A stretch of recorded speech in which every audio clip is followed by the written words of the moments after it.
Hey, how's it going, guys? In this video, I'm going to give you a brief overview of how to do optimization using calculus, using derivatives, okay? This is kind of, try to simplify this as much as I can. It's actually not that complicated. It's just, I think the hardest part is making the equations for it. That's what we call optimization. There we go. Go to uppercase. Optimization. Okay, so we're trying to optimize something. This could be like the volume of a soda can, or the area of a garden, or just really anything. So we're going to they use calculus frequency. They use calculus frequently in industry to optimize things, kind of like the volume of a container and all that stuff to reduce costs. So let's say you're trying to you're a soda manufacturer like Coca-Cola or something, and you're trying to optimize the volume of a soda can using the least amount of material possible to lower your cost. Okay, so these are the sort of things that have some sort of practical applications to calculus, but they don't, they can be used in real life. This is obviously a simplification of that process, but we'll just kind of go from there. So this is there's steps to this. We'll call it steps. So the steps. The first step is to find an equation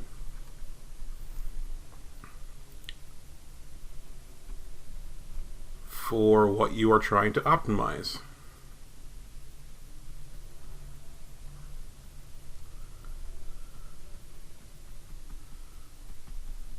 That's actually probably the hardest part, okay? Is finding an equation for what you are optimizing, okay? All right, and the next step is, once you have that equation, we'll call this equation f of x that you're finding, for sake of argument. And then now we're going to set the derivative of that equation from step 1, the derivative of that equation equal to 0. And here's the logic behind it. Let's say you have an area formula or something, right? That's a quadratic, okay? So let's say you have some sort of formula.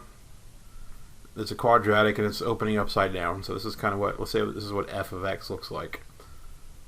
Okay, we're just making it up, right?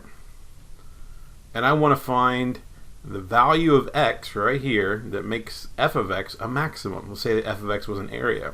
So what I'm going to have to do is find the maximum point. And as we know, the slope of a tangent line there is equal to 0. So what we'll have to do is, to find this x value right here, I had to set this derivative equal to 0. So this is kind of the logic behind it. You have some familiarity with this process already. We've done it in class several times, but this is kind of how that works. And then this last step, you can check if solution gives a maximum or a min,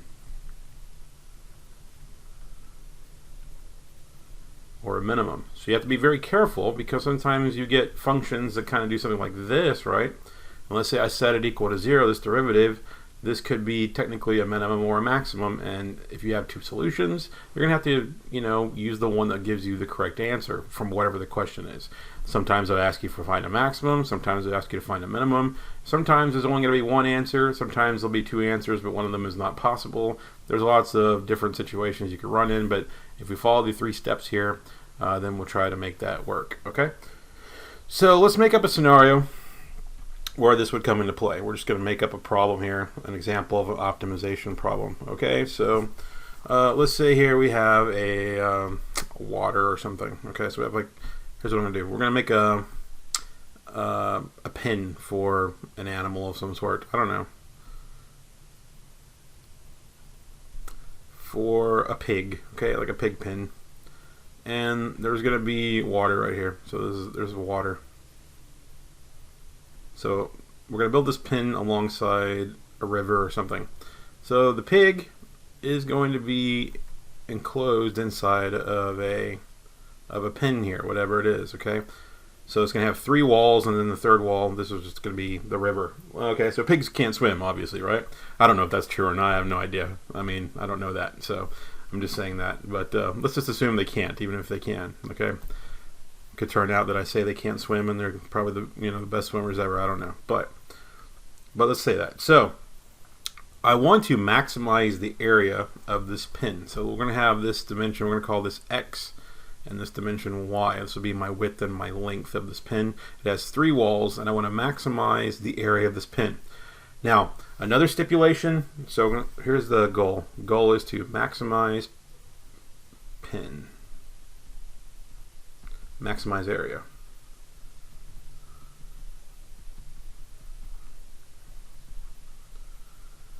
And then here's the other thing. I only have 100. Let's make it 1,000 feet of fence material to build with. So here's the question: if I have 1,000 feet of fence material to build a rectangular pin with, right? What dimensions do I need for X and Y to maximize the area? Okay, so you have to understand that there's lots of different ways you could make a pin with 1,000 feet of material. And what's really happening is if you shrink the dimension of X, the dimension of Y will become longer. They're sort of inversely proportional. So here's what's happening here, right? So there's a lot of possibilities here. Technically, if I shrink the value of X, the value of Y would become longer. So if I could use 1,000 feet, I could say X is really short and Y would be really long, and I could utilize the fence this way. But the thing is, this can change up my area pretty quick, right? So if I'm using the fence, this right here and this right here, the area can change, of course. So the thing is, I'm trying to figure out the dimensions of X and Y that will maximize the area of this pin. Okay, so these are the possibilities, right? So, how do I do this? Well, the first step 1, is to make an equation. That's the hard part, right? So here's what I know. I know that I'm trying to maximize the area. So the area of a rectangular pin right here will be length times width, which I'm calling X times Y. Okay, same thing. So I'm going to say my area is XY. Okay, and I'm trying to get this in one variable. It's actually critical that you get only one variable. Right now I'm looking at 2, which is a problem for this equation.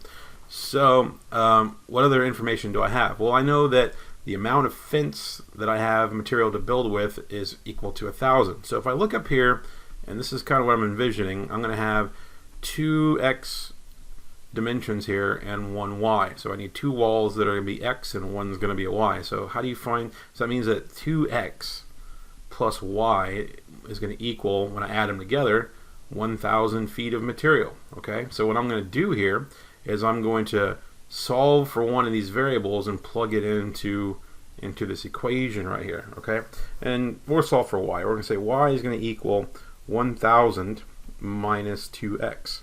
And what I'll do here is I will take this and plug it into this Y right here. So this is the idea. So now I'm going to have one equation and one variable to go with it.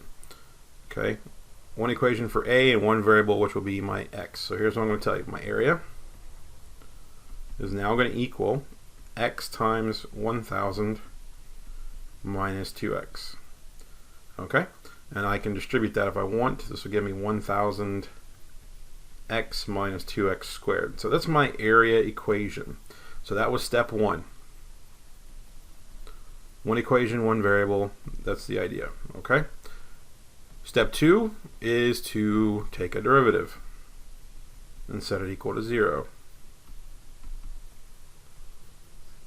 So what's the derivative of this function? We can call this derivative dA dx. Some people will just like to call that a prime, or a of x, a prime of x if you want. It's the same thing.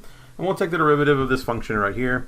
So this is going to be 1,000 minus 4x. I will now set this equal to 0 because we're trying to maximize this. So if I do that, that means that 4x will equal 1,000, and then x, if I divide both sides by 4, will equal 250.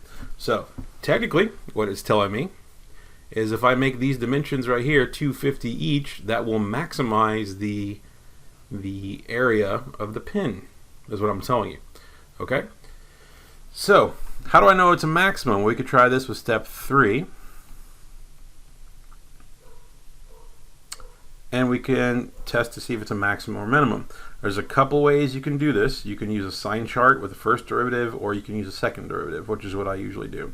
So my second derivative for a, we're just taking the derivative of this right here, is simply going to be -4. So actually, as it turns out, this thing right here is the entire graph for a will be, since that's negative, is going to be concave down anyway. So this has to be the maximum. There is no minimum possible right here.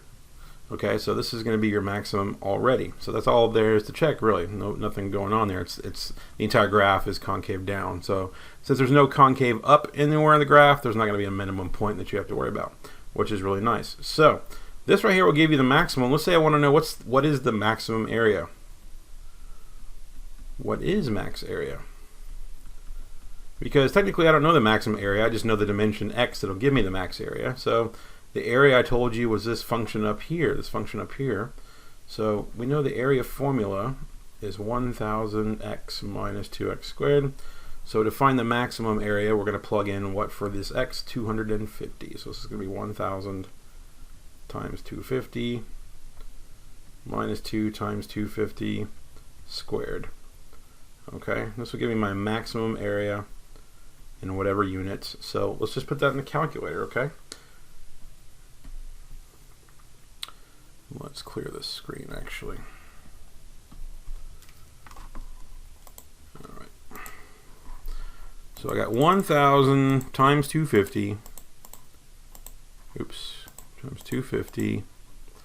And then minus, what was it? I've forgotten. Minus 2 times 250 squared. Okay.